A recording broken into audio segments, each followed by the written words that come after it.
So this afternoon we have scheduled 3 primary presentations, the first of which Dr. Schiff and I are going to do. But what we decided, so that we can move along and give some more space to the other work, and also maybe try to get more of you to participate. We have a number of people who have really good, solid backgrounds in a lot of this material, so we'll open up to more questions. Dr. Schiff and I will do a general sort of overview, or set sort of, we'll do our usual thing, which is I'll try to set it in a historical context. He's likely to be more experiential and direct about the nature of Reich's position in the world of science, or in terms of what science is in Reich's terms. And I start there in a sense because I think this is central to understanding something about Reich and Reich's work. The big problem that most people who come to Reich or look at Reich from a scientific perspective is they're often trying to figure out, as I alluded to earlier in the day, in the morning, how Reich sits or where he sits in relationship to chemistry, physics, geology, astronomy, biology, the neurosciences. And the answer really is he sits in none of those places, specifically. He didn't think of science in that kind of context. Not that he, and there's a tendency among many who get interested in Reich's scientific work, or Reich from a scientific perspective, to sometimes see him as denigrating or putting down those specific compartmentalized or narrowly structured scientific areas. But that's not Reich's attitude at all. Reich was actually, I think, much more profoundly interested in rethinking how and what science was. And fundamental to Reich's development as a scientist is that Reich was a natural scientist. He was interested in natural science. And this is something that since really the end of the Second World War, or maybe just before the Second World War, has changed profoundly. We've lost, for instance, you cannot go and study natural science anymore. There's no degree you can't become a naturalist except as an amateur, as someone who wants to go out and study birds and bees on your own, or maybe take a lecture tour at the museum. But Reich really comes to science, in a sense, as in a direct line from where science in Western culture started. And that's really very recent development. It was a new way of looking at phenomena, looking at the world that could be apprehended. And Reich, I think, always took that and takes that with incredible seriousness. That first what you want to do is observe. Right? So in one sense, let me give a quick overview of what science is supposed to be. Science is supposed to mean you observe randomly. One of the distinctive things about Reich, both if you read Reich, as well as those people who heard him speak, was that he really takes literally serious that you should, when you start out to investigate the world scientifically, you should just look. And you should look with as little prejudice or little prediction of what you're going to see as possible. You should look, in one sense, with the simplicity of a child looking. Or a puppy. He was fond of, if you'll read in Reich Speaks on Freud and other people will often accuse him of being, he said, people will often accuse me of being like a little puppy, or an innocent, and he said, and they say that, of course, in a derogatory way. He said he took that as a wonderful, compliment. What better way to be in the world, or to approach the world, or try to learn about the world with that sense of total openness to the environment. So science, as it was originally conceived back in pretty much the beginning of the Renaissance, the end of the Middle Ages, in the Western tradition, is you observe simply whatever's out there. There's a wonderful anecdote, not from Reich, but about Sir Francis Bacon, one of the early great scientists, philosophers. Someone came on a mission governmentally to meet him in the garden, one of his estates in England. It was a rainy day, and his steward came to the door and said, "Well, Sir Francis is busy in the garden. He's doing some research." And the guy went out to greet him, to get him because it was an important diplomatic mission. And they found him lying underneath a bunch of plants in the garden on his back with a notebook that he had rigged up so he could write in the rain, right? Measuring the time it took for the drops to work their way down from the top of the plants to the ground. And when he was asked why he did this, he said, I don't know, it just seemed interesting to me. And maybe it would be of some use. And that model to me always represents the way Reich approaches doing science. Now if you take that kind of model of doing science into what is established as science today, or serious science today, Reich looks like, an amateur, sometimes a fool, or silly, but if you understand the way Reich approaches it, it begins to take on a different shape and different form, and begins to explain how Reich begins to make connections with things that most scientists would never make connections with, and often to their great loss, because a lot of the answers have to do exactly with the connections that don't seem to be fixed in any one particular area. So that what Reich does is he looks, he records, and remains astoundingly open to what he gets from his observational material, and questions everything he gets. And if you look at his often when you read his scientific studies, all the stuff in the middle is the stuff most of us skip over, which is his data. And you get to his ideas and his conclusions.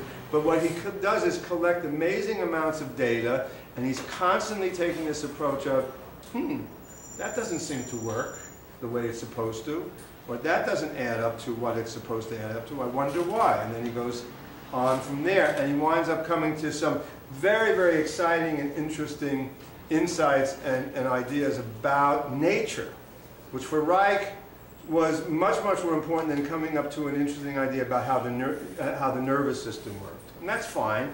But in one sense, what Reich is saying, what I think is significant, is what he calls mechanistic science is what I call technological achievement. What happens is when you understand what the nervous system is, and when you understand more and more about how it works, that's a wonderful technological accomplishment. And interesting, I think very true with Reich. People ask, I wonder what Reich would do with all the new knowledge and the fancy microscopes and new technology. My guess is he would do exactly the same thing, except he would have more interesting data to begin to work with and think about. I don't think he would be at all put off. And a number of us go through a typical practice of reading. Patients and people interested in us are constantly doing, the students, finding an article and saying to me, this sounds exactly like what Reich was talking about. It's coming from some physicist who's done this or that. And my response is, yes, it is, but it's being discovered in a different way. I just wanted to say, I study neuroscience. I know. I was realizing that when I mentioned the neurosciences. And so I just came back from a conference last August that was the International Conference for Neuroscience. And the huge theme was looking at the role of cortisol in regulating a lot of epigenetic effects. And so really it all comes down to cortisol, which is the stress hormone, and hemodynamics, which is all goes right back to this basic philosophy that the human organism is not under stress. We're not going to see stress change in biochemistry. So I mean, we understand now at a molecular basis all these really complicated things, but now that's taking us back to, well, look how simple really the beginning of all of these molecular cascades are. They all start out very simply. And the problem that the neurosciences face today, I follow and read this stuff mostly because my wife had to stop me when we finally got married. I was going to get I was getting ready to do my third doctorate in molecular biology, but she said that was it. So whatever. But I follow this stuff out of interest and enjoyment. But what's very fascinating, if you read the literature and follow contemporary science, is that the more they understand, the more they build a knowledge of of how it all works, they keep coming back around to the fact of the fundamental question, which is where Reich actually started. And that's the difference between what Reich called functional approach towards science versus a mechanical approach. The functional approach that Reich was saying is, let's try to understand what this comes from. What is the common functioning principle in all of this? And where does it take us? Where do we build out from? The core, as we often refer to it. What mechanistic or technological science does is it studies and establishes all of the ingredients and the parts. And what you wind up with, for instance, in astrophysics today, or in neurosciences, or in most of the sciences, is a constant coming back to how does it all work? Why does it work that way? And why is it that way? And how is it all related? And why is when this happens, and what Reich's scientific approach allows, what a functional scientific approach allows for, is exactly that question, which is that if I do this here, functionally it has to have some effect here, because we're dealing with an attempt to understand the whole range of natural function, rather than the idea of a specific category of function that we isolate over here as physics. So you know, Reich, we were just talking about how Reich would create these wonderful, I think he would have been a great, and he was historically very interested in writing, you know, for theater. He actually evidently acted in Vienna and stuff, got up on the stage. And he would write these dialogues, and it's very interesting, almost, and I didn't realize this until I started studying Galileo's early writings, right? And almost all the early scientists presented their findings always in dialogue form, in dramatic dialogues between themselves and other imaginary participants.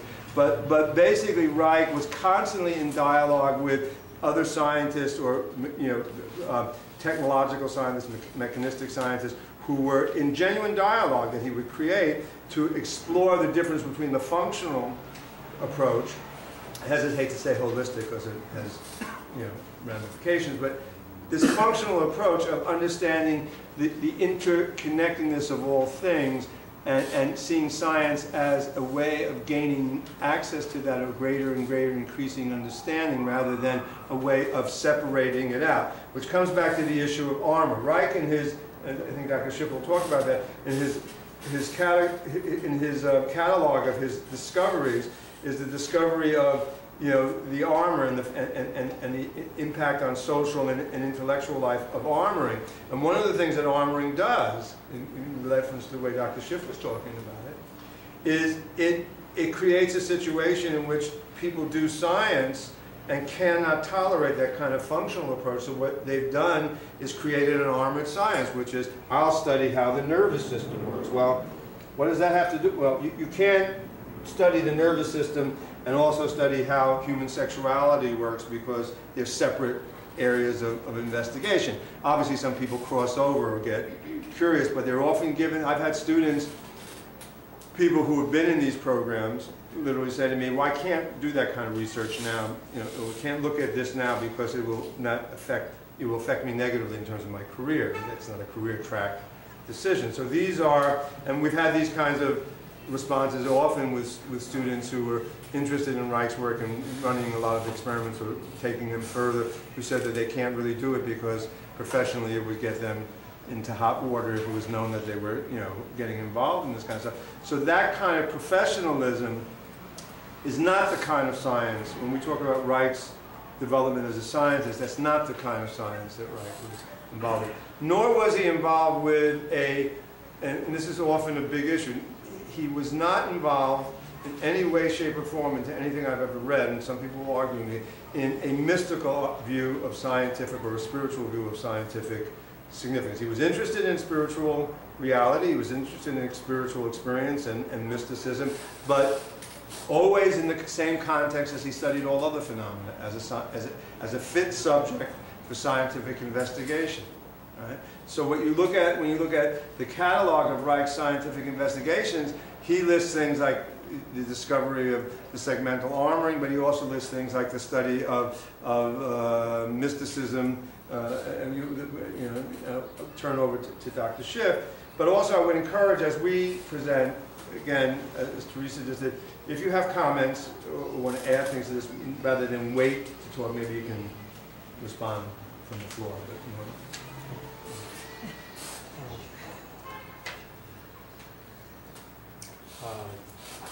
I'm back to selective writing again. I got attached to selective writing. I find a bond, so in time of stress, I keep kind of coming back. Yeah. But if you happen to kind of look at selected writings, there's a little, just 1.5 pages on the scientific development of Reich's work. And it just lists, I'm not going to even read it, but if you just kind of go down, I mean, what's fascinating about selected writings is that you can then read chapters on it as he unfolds about that. But, you know, beginning with character analysis and on, orgasm formula, and so on and so on. But I think what I'd like to pick up a little bit in terms of what Harry was talking about here is that just think about this whole way that Reich is observing and is moving from field to field. And in a sense, was continually following a sense of curiosity, an intense sense of curiosity. And a curiosity that kind of moved from one to another, but there was a theme in its curiosity. And when Reich at times would speak and say, almost like he felt moved to do it, he didn't really use those words, but there was a sense almost like the energy moved him. I mean, that's what happens in terms of when we're curious, when we're willing to really take ourselves over, and that, you know, that wonderful kind of imagery that you had about Bacon in terms of just observing for the sake of observing. And where that leads you, it's going to lead you. And to me, that's very similar to what happens in psychotherapy. I mean, in a session, if both people are equally curious, and if you can engage your own curiosity, then that's going to lead you to something new. And in that leading you to something new, you discover aspects of yourself. So I guess for me, what Reich is doing here is Reich, because of who he is and who he was able to follow a certain type of process of engagement with the environment and with nature, and then came to these discoveries. Now, so we're going to hear a little bit in a brief while in terms of Brenna's discussion about how that fits into what we know now. I don't know how much we really know now, but how we're kind of discovering or kind of understanding. And for Reich, that would seem really right, because Reich said he's just kind of like he's taking an airplane over, you know, discovering America, and it's all this and this, and a lot of areas have to be filled in. But the key that also he needs to have as you're filling this in is this kind of perspective in terms of engaging what you're filling in. And that becomes the difficult part, I think, in terms of following Reich's work, whether it's in the psychological or socio-political or scientific work. Because, as Reich well notes, your organism is that which takes in the information and which organizes the information and sees the information and perceives. And if in fact, as speaking earlier, if in fact it is the case that when we're constricted and held, we can't perceive because held energy affects perception, affects contact, then by nature, then by extension, we are going to be somewhat limited in terms of what we're going to perceive, not only in terms of individual contact, but in contact with the environment. And then how we're going to organize that. And so a difficulty often, and I think Harry's alluding in terms of way Reich would kind of go into many, many different branches, is the fact that he was following that which he perceived. And as he kept perceiving, he kept adding on. And that is very difficult for many of us. It's difficult for me. You know? So I go and I read a lot of this stuff, and I'm interested. But A, I don't have the capacity to really, I mean, the other thing Reich did is Reich went very much into really learning these disciplines. I mean, I don't know any of these disciplines. You know? I mean, one of the most amazing things that people said about Reich, and you can see this historically when you read him, is that when he decided that he needed to know physics, he sat down and often, sometimes within 6 months, took a full course in physics and mastered it. When he decided to study Marx, you know, he mastered Marx. I mean, he had this kind of capacity, and then he did that with language too. He was just, I guess some people would call him a dictator. You know, he just had this, you know, and he always insisted, when people said he was a genius, and said that he didn't think he was a genius, he just thought he was a little bit more freer, you know, and more available to follow it out than someone. He was fortunate, you know. But again, whether he was a genuine genius or just a lucky guy, the fact is that what he did was essentially, and what makes him also very threatening is that in addition to his own way of constructing science, he also, unlike many of us, myself included, was able to master the actual technical aspects of traditional science, at least of his day. Genius is only a word. Genius is a word. That's all it is. So whatever it is, he was a genuine phenomenon. And you know, So he was a genuine phenomenon and had the capacity to study some of these things that I don't have the capacity for, or the energy for, okay? Or maybe in the way he constructed his life, you know, built a life structure, a foundation for. And you know, when we do that or we don't do that. But just two additional points on this is that what Reich very much wanted those people who were in training with him to do was to do all these experiments. You know, not just read and believe. You know, this whole thing about belief and, you know, what is belief anyway? I'm not really sure what belief is. But oftentimes, belief is what we've been told. It's like in Gestalt psychology, an introjection. We take it in. We take it in, and then we repeat it outward. It's what we believe.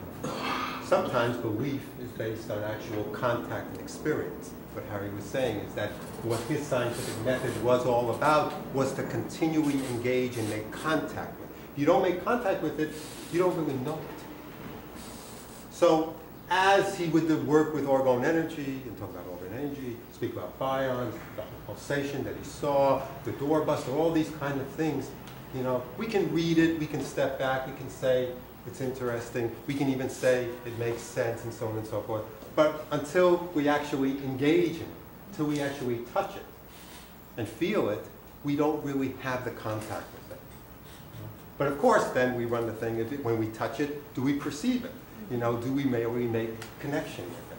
So that's one really important thing, and I think very much so, that as you read many of these things, which kind of seem increasingly, to some, a little more outlandish, to some, in terms of when you say orgone energy, and then weather, and so on and so forth, and the natural organization of life, the protozoa, and so on and so forth. You know, from certain different kind of perspectives, you can kind of say, where does he get this? But if you follow it and you make contact with it, it becomes palpable. And once it becomes palpable, it becomes real. And then you've engaged it. Not just here, but here. And I think it was something... You should just keep in mind that one of the most damning and horrible examples of what, you know, among many, next to Reich worldwide, always, going back to Galileo and Giordano Bruno, because Reich grew up in Hamid, is the damning reality of the fact that when Reich's work was looked at, in supposedly by scientific community to be evaluated during the developments of the trial, the standard, there was only one attempt at even running any of his data or experiments, and that was done in the most consistently non-scientific way. It says that he didn't follow their protocols, they didn't consult them, and he was making everything available. We have the documentation of this. He was perfectly willing to cooperate. He was finally, this was exactly what he wanted. They didn't do that, and they got negative results, which would be inevitable. But the vast majority of responses from the scientific community that was approached as to whether Reich's ideas had any merit were simply individuals who were presented with a brief, you know, abstract of what Reich was proposing or saying, to which they were often accepted as evidence, saying, not possible, couldn't be true. You know, this is absurd, it's ridiculous. Again, complete violation of basic scientific practice and method. And and if anything, I think someone was asking me before about Reich's state of mind towards the end. I think part of it was there was a kind of disbelief or frustration in the fact that he was expecting the playing field to be in some way at least fair, if not equal, but fair in the sense that at least scientifically we would, we would use scientific method to evaluate the data, and that was not what was going on. What was going on was the basis of belief systems. And as I tell my students all the time, belief systems deal with truth. The interesting thing that I love about Reich is he doesn't deal with truth. You know, I mean, the wonderful thing about Reich's work is that there's no truth in it. There is simply the facts and the described observation and the described experience. Truth is based on belief, and I have the truth. We were joking about it. I have the truth, and you have, someone else has the truth, and what you have then is a war. Eventually, because truth leads to, to absolute positions. And what is wonderful about Reich is that you should read Reich. There's no absolute. There's no absolutes. There's just the next stage of where it takes you. Yeah, I just wanted to say that in the articles on work democracy that I'm going to talk about, there is a section in that very last chapter of Mass Psychology of Fascism on what appropriate criticism would look like, and that it needs to be an immanent criticism, that you need to understand the language of the thing you're criticizing, you need to understand the methods, exactly the opposite. And he was writing this in 1943, long before the charges, from the FDA were put on him.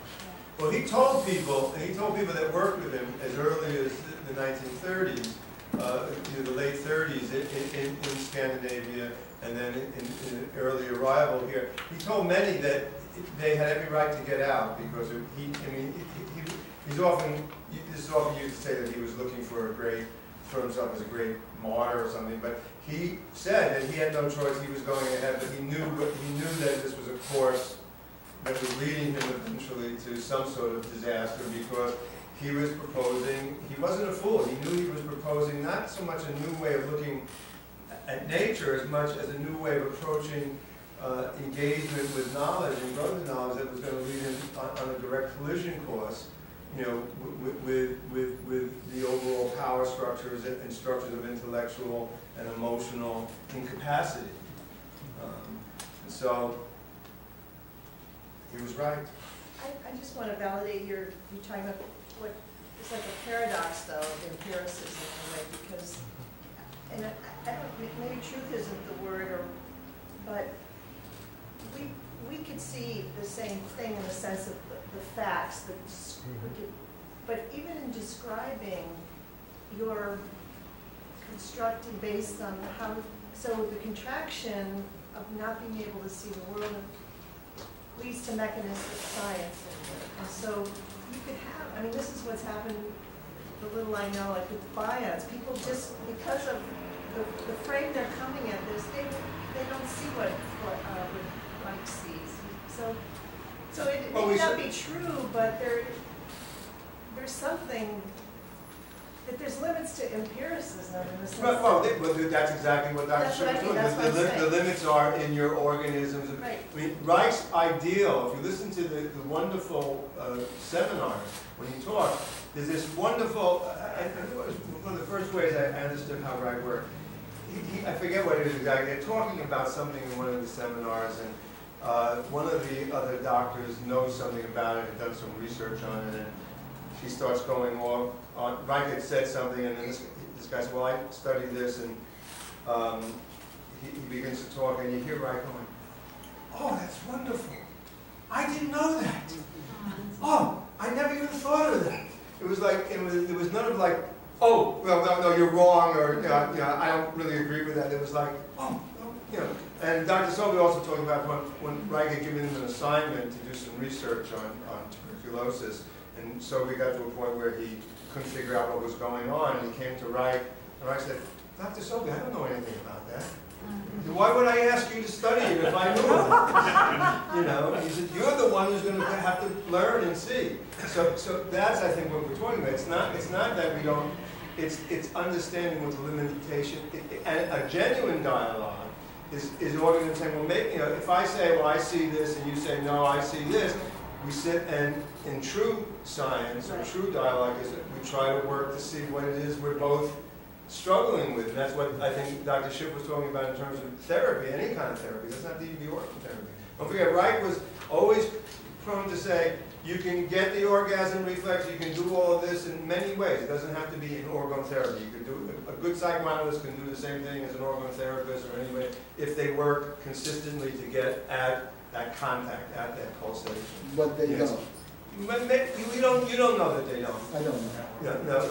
No, maybe someone does. The point is the issue is less whether it's a particular technique or a particular science.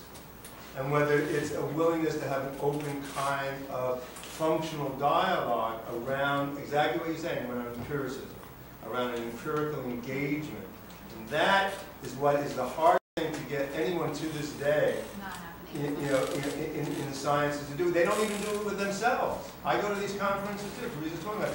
They'll sit in a room, and if I'm presenting my paper and you have other findings, and if I'm stronger than you, and I have more support than you, it has nothing to do with the data. It has to do simply with where you're at. I'm going to get dominance. I'm going to have a career that's built on moving this way. The other stuff is going to get pushed aside. Maybe it'll resurface 20 years later and become the new. So this is exactly what Reich was attempting to work against, and it created a great deal of conflict.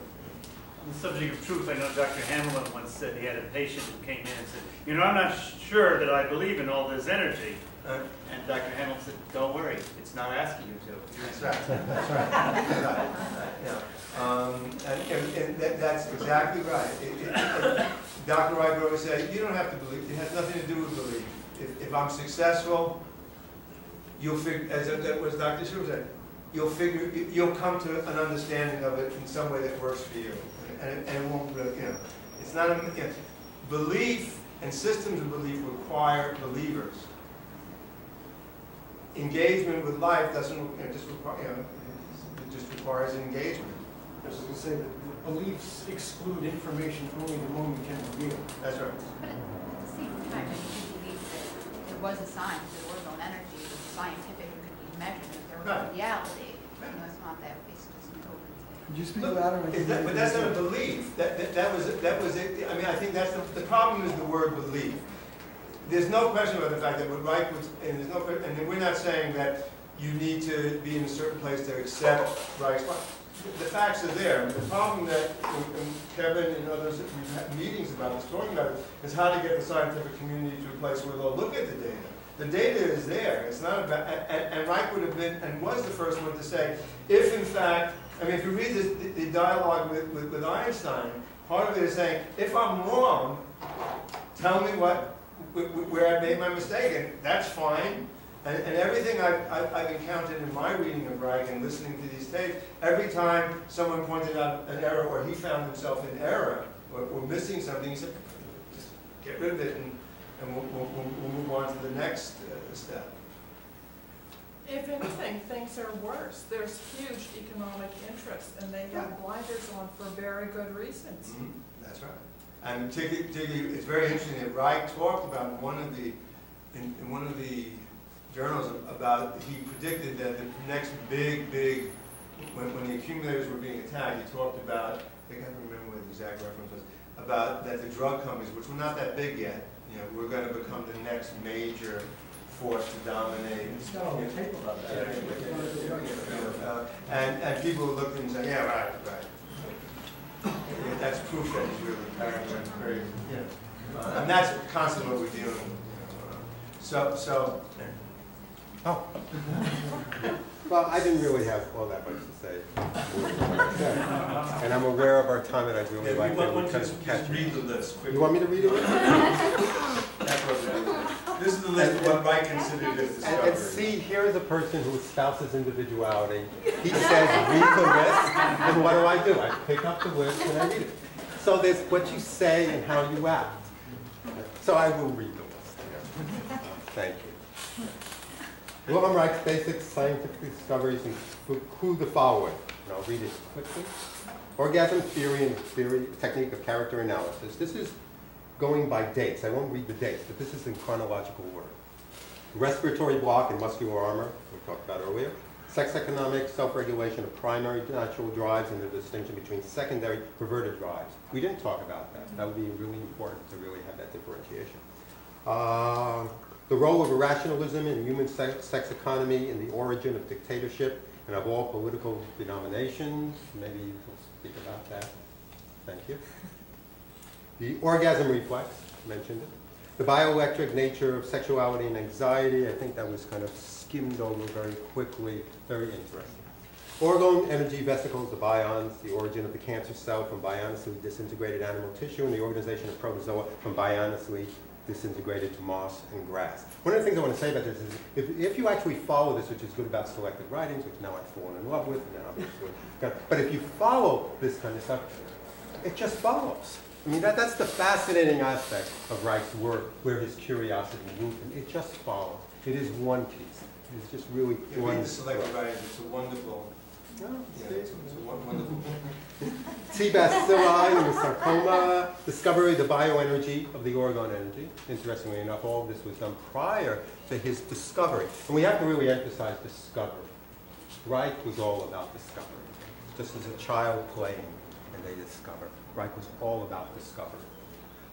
Discovery of bioenergy in sapobions, sand bions, and in the atmosphere, invention of the orgone energy accumulator, how it follows one from the other, orgone energy field measure, measuring that, experimental orgone therapy of cancer, biopathy, use of that energy, the experimental investigation of primary biogenesis, kind of studying then the formation of these bions, method of orgonomic functionalism, a way Reich was trying to understand how he thinks.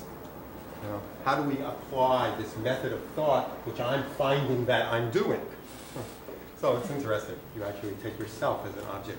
You take your process as an object, and then try to understand that internal process. Yeah, sounds like therapy. Emotional plague of man is a disease of the bioenergetic equilibrium. Okay. Orgonomic equations. Okay. Hypothesis of the cosmic superimposition of two orgone energy streams as the basis of hurricanes and galaxy formation, beginning to look out. Very fascinating cosmic superimposition, that work of his. Anti-nuclear radiation effects of orgone energy. We had a nice kind of discussion about this in one of our small things about this whole process of Reich and Orador, and this, as you keep kind of going, when you see this process of increased discovery, and things happen, and suddenly, what do I do with this information? And again, it's what do you do with information? It's always, what do you do with information? Do you exclude it? You say it doesn't fit the hypothesis, throw the damn thing out. Oh, I'm not going to get that research grant if I go and follow this. No, or do you move with it? Do you move with that process? You can imagine what the experience of people working with. He himself always said that most of the people working with him just, were always sort of, feeling as if they were being battered. Every time they just things sort of got, comfortable, he was taken off again, which led him to his famous quote, "I've always wanted to fly with eagles when I found his chickens." On the other hand, you feel that the psychoanalyst can move to the orgasm theory when he felt that his own people really didn't even understand sexuality. Well, we'll see. Again, we got to take. I would say the count is out on it. But you're more pessimistic. I certainly am. Really. Moving right along, the discovery of deadly orgone energy, door sickness, identification of melanoma, all these things that happen as a result of the Orador experiment, the use of reverse orgonomic potential and the removal of door, and all of his work with weather, again, and then the application of that in terms of the creation of the medical doorbuster, and I think it was mentioned that Reich's final wish that maybe in some way we could just use this instrumentation and kind of free the organism from these blocks, and that's not as I understand human being, but it was a hope. And theory of disease based on door, equations of gravity, and development and practical application of social psychology. So you can understand why you can get a sense that there's a too muchness or a lot of in here. But if you do follow it, and you follow, but not only following the idea, but to me, because this is where I live, is following the process of it. And following that kind of process that he was doing in terms of accumulating this and how that relates in terms of our own personal process. Let me tell you that one of what Dr. Schiff was referring to when we did in our group that meets every few months, really read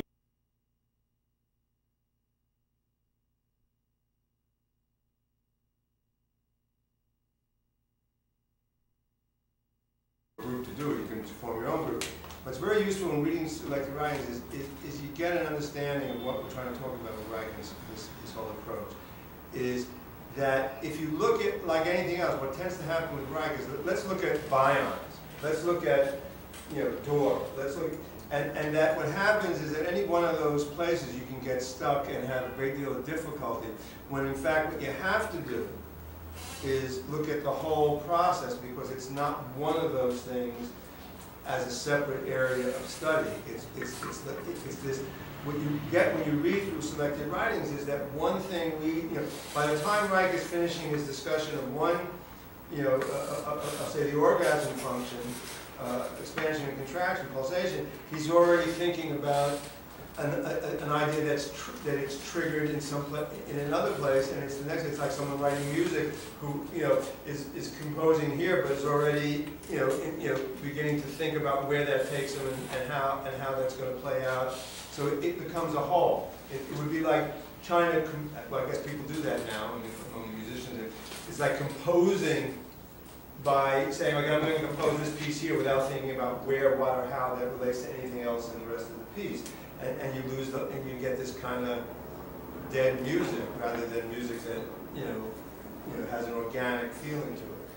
I want to go back to this question of how Reich's concept of science is different from the conventional one. I think we shouldn't underestimate how difficult this is to grasp. We could say, well, he used a functional approach, they used a mechanistic approach, but it's very hard for us to grasp. I think that it's true that he was an incredibly alive, lively observer of the world, not himself.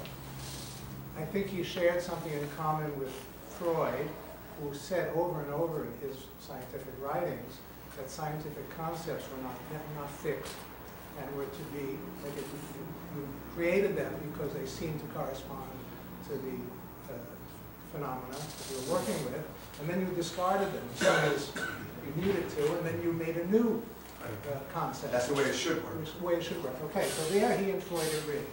Now, I think there are other elements of conventional science with which Freud, and Reich rather, agree. Namely, that the facts you have lead to a theory. The theory then gets tested against new facts and leads to a theory should not be considered correct unless it leads to the discovery of new facts or new phenomena, which in turn lead to a revision of the theory. So there, and I think there are many examples that we could give where Reich tested his theory by predicting what would happen if the theories were correct. And he did it clinically, and he did it, for example, with temperature measurements, which he predicted there would be a temperature difference. He measured where it was, and then he kept revising it. But I think that Harry just a moment ago hit on the one really big difference between Reich's idea of science and the conventional idea. Conventional scientists emphasize that each scientific discipline has its own concepts and its own field of observation and facts and phenomena, and they don't apply to each other. There are different levels of organization, they think, in the nature. Well, if they don't look at the whole picture. But they don't believe that the whole picture They can don't be believe looked there at is a whole, yeah, exactly. with the It can't be same looked at. language, with the same terminology, with the same concepts. Right. So they think, for example, that psychology or sociology are perfectly legitimate sciences or anthropology, but that you can't use. But they're taking little segments. Well, okay, but that's my point. They don't see the whole picture. Yes and no. Yes, but there's two different assumptions. Reich's assumption is that there is a unity to all phenomena. Yeah, there's a whole unit. And conventional scientists are remain skeptical. Right, and then they just look at little So pieces. we have to be open to the possibility that there are two ways of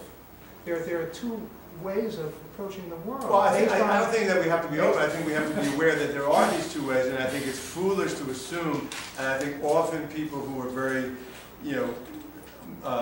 almost mystically engaged with Reich's work, is a tendency to see use the word mechanistic science or technical science as a curse word or a condemnation.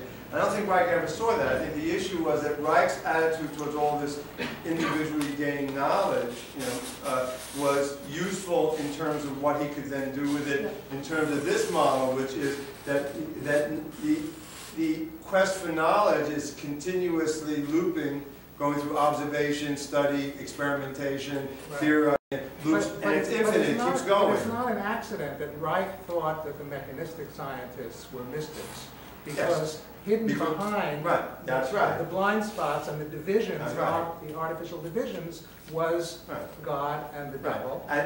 But at the same time, it's understandable that they think that Reich was a mystic. His belief in the unity of reality is an assumption that he made, which they find mystical. Well, one of the examples, a good example, is the pharmaceutical industry in terms of psychiatry, right? They're taking their microscopes and their blood tests, and they want to find out what's wrong, and they find out the serotonin thing is causing the depression. But what they're not looking at is that a cause or a result. That's right. They don't, that's totally, whereas in the unity approach, you can see that there is a greater causation possibly. For instance, absolutely. Organomically, from an organomic perspective, we would never argue, for instance, that what you find, in terms of serotonin levels or biochemical levels exists. The issue is what's causing the disturbance. It's chicken and egg, really, is whether that's what causes depression, or whether the depression causes. My favorite is, years ago, back in the 50s, they did a wonderful study of looking at the urine of schizophrenics. They looked at the urine of schizophrenics and discovered. They made this huge study in the American Journal of Psychiatry, discovering, and they did a worldwide study, that in the urine of most schizophrenics, there were specific crystals that were not present. This was before any serious medication, so this was not as a result of medication. And so the conclusion was that people who are schizophrenic have these crystal formations in their urine, which was true. The question, though, was, where does it come from? Yeah, what's the result of it? Is this what's causing the schizophrenia, or does it just happen to be that something's going on that produces some sort of residue in the urine? So the problem is, I think, as Eric is saying, is there really are, and I think that's very important. There are two systems, both of which are not easily. I mean, and there are people here who work in those systems. We're looking at it. I mean, we're looking. That's why they come to like cortisol levels and things like that. Because the answers that they're looking for are very concrete. You're not getting enough sleep, stress is high. But what is it that's causing us to choose lifestyles that are not conducive to health? And the interventions are to go in there and change something on a chemical level. Is what they're trying to do intervention-wise. Well, it's the same reason why we have all this Pilates and Alexander technique and Feldenkrais technique and yoga and all these things. We're all going to get to the body work, but we're not going to get to the sexuality. We're not going to learn how to self-regulate. We're not going to touch I think that Reich had a good description of mechanistic science, and it wasn't flattering. He says at one point that after you count the number of nuts and bolts in the car, what do you know about the function of the car? Well, I think that's the central thing, and I think that's what Eric is, and Teresa, what is basically here. So the point is that for Reich, that list that Dr. Schiff read is just really things that keep coming and keep coming. And if you read Reich's last writings about his discoveries, is that he didn't know. He would say, I don't really, this is, as you said, I'm flying over a continent and I've seen a few things that are interesting, but there's tons more there that is still not put together. We should really, I don't disagree with anything that's just been said in the last few minutes, but I think we're probably missing a major point here. Is we're talking about all different kinds of scientists. How can we expect those scientists to read anything by Reich?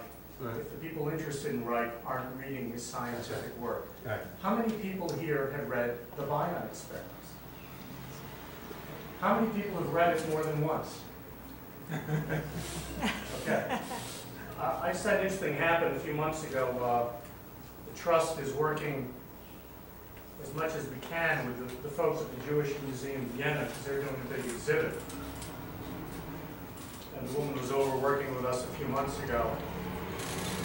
We had a lot of concerns about this, and it became very apparent that the orgone research section, if we didn't do something about it, was going to be glossed over.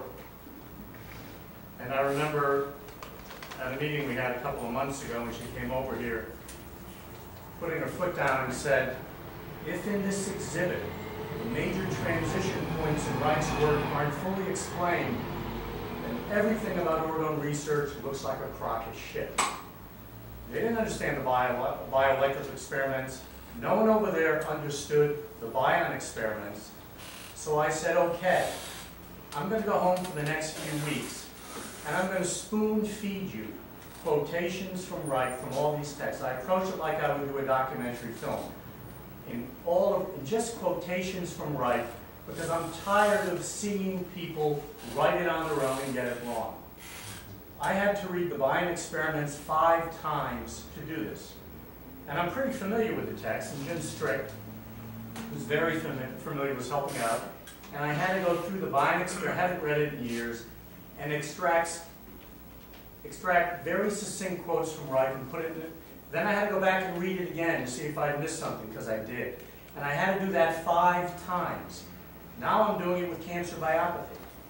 And I also did it with a more obscure text, which isn't readily available, and that's the Bion experiments on the cancer problem, which is an incredible text. So if someone really isn't familiar with the Bion experiments and the cancer biopathy, you really can't understand orgone energy, and it's going to be more of a matter of belief and maybe even mystical. And those, I think, the Bion experiments and then that more obscure text, the Bion experiments on the cancer problem, which is only about 36 pages, and the cancer biopathy are very difficult. But if you don't get them, if you're not going to read them, you're not going to study them, how do you expect traditional scientists to do it? So I would urge anyone, if you're interested in Reich, don't go to Wikipedia, don't go to secondary sources, start reading Reich. And if you want to understand the science, these are the texts. The Bion experiments in cancer biopathy. That's where you have to, and they're hard texts. Yeah. They are hard. We watched this when the group, I think there at least a bunch of the people here who participated in this last reading group that we did. You know, when we got to this, you could see, when we got to the sections on the science, people would come in, oh, I didn't get to the reading. I did some of it, but and it was hard. And it was the places that the discussions were the most sort of tortured, the most difficult, and the least interesting. And I know Kevin and I and others of us have talked about the fact that it's always the easiest way to get the thing that you know will draw people to discussions about Reich's work are usually things primarily around therapy. I mean, people get the issues of therapy are very, very appealing. To some extent, issues of social philosophy, and because those are things that people can engage on ad infinitum, as most of us can, or stuff about his life, the story of, because that's interesting about who he danced with and who he did other things with, whatever. Those are the things that tend to appeal. And I know for sure that part of the thing that the estate, the trust is faced with is if you're going to if it's a choice, if you're going to get any book published, it's hard to get a book published that's on the science. I mean, even if the science was broadly accepted, but if you want to publish a book about Reich's affair with such and such person, you probably get, a couple of takers because, Kevin gave a wonderful anecdote. We were talking about one of the guys who wanted an option on the story of Reich and wanted to do it as a sex comedy or something. Oh, yeah, the sex comedy. I mean, that's Mark. I mean, so that's part of what you're, we're faced with. And I think that point is very, very well taken, is that you gotta read. Okay, You gotta read it. so is there a book that you would recommend? for Selected those- writings. Well, I would No, recommend- I'm talking Oh. about a scientific, like, do you recommend taking like a basic biology class so I can understand the language of what, like? The interesting, well, that's a very good and I think a very interesting question. How you get yourself prepared. And I think to some extent you need to, study some. I don't think you need. The interesting thing about the selected writings, at least in my view, is that you don't need to. Okay. Is that you do not need to become a master of of biology or a master of physics to follow a lot of what I'm saying. The language. But even the language is not as hard as it initially puts But you the work off to. is very dense. It's dense. Well, I mean, you can spend an hour on 2 or 3 lines. It comes back to, I think, what Kevin is saying, is that... Try experiments, try it. Right. Well, I remember when I was studying, when I was. But hold on a trying to- second. What Kevin is saying, I think, is key to the point, is that in many cases which people don't want to deal with, is that you might have to read it 3, 4, 5, 6 times. I can remember Dr. Sobey, who read it many times and was there when a lot of it was being prepared. When we were reading one of the things from the cancer biopsy at some point at a seminar, I think you remember that, Sobey was reading and said, boy, this is really interesting. I never knew that. I don't remember that. And he was there. When it was being done. So these are the kinds of things that I think are not uncommon even for people who are seriously involved in it. And I think it's very easy to get put off by it because, Dr. Schiff and I talked about when we were getting ready to do the thing on selected, in the sections on the Orner experiment, we were saying, we got to go through this. It's intense. Yeah, I mean, there's no replacement for reading the actual science, but whether it's conventional or right stuff. But I don't know what other people think about this, but I always thought that Cosmic Superimposition and Ethos on Devil were a wonderful introduction That's right. to Reich's thinking about these questions. There's I think that might well be, right. Functional scientific principles. And actually, if you follow, they're not easy reading, but they're wonderful. If you follow through on selected writings, which is quite wonderful in terms of the editing of it, it takes you through that because it draws very, very.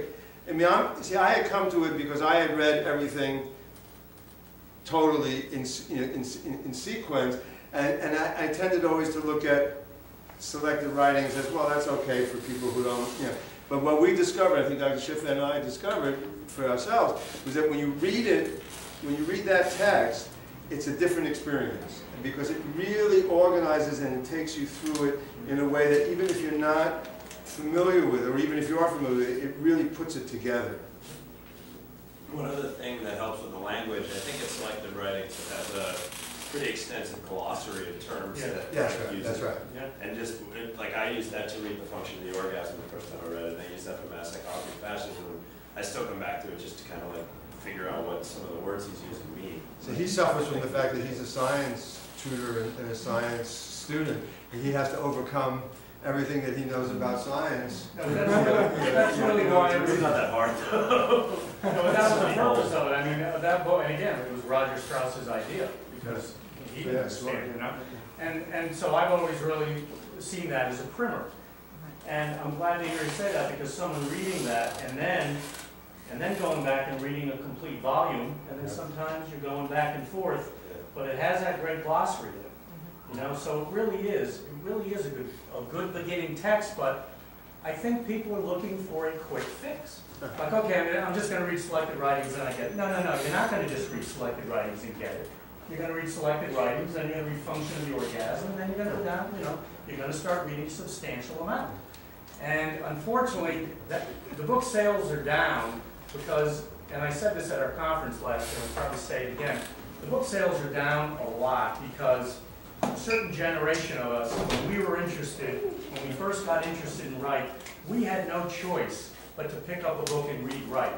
A young person today who hears about Reich is going on the internet, and they're going to sit there for hours and hours, and they're going to get their fix.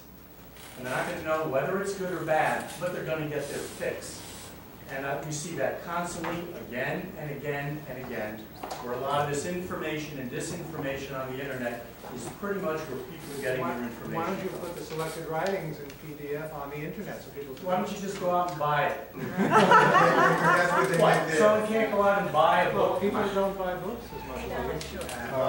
Ed, did you want to say Uh, something? To get to what Kevin says, get it. I think when you're reading The Cancer Biopathy, is not the idea that you're going to walk away from one reading and have an encyclopedic knowledge of it, but that you get it. To me, what it is, just from the first reading, would be the energetic basis behind what's going on in that book. And if you read it and you come away and you have the idea of how he's looking at energy and pulsation and contraction as being the theme that's going through that, then you've gotten a lot of it at that time. On the other hand, I have to say that you can't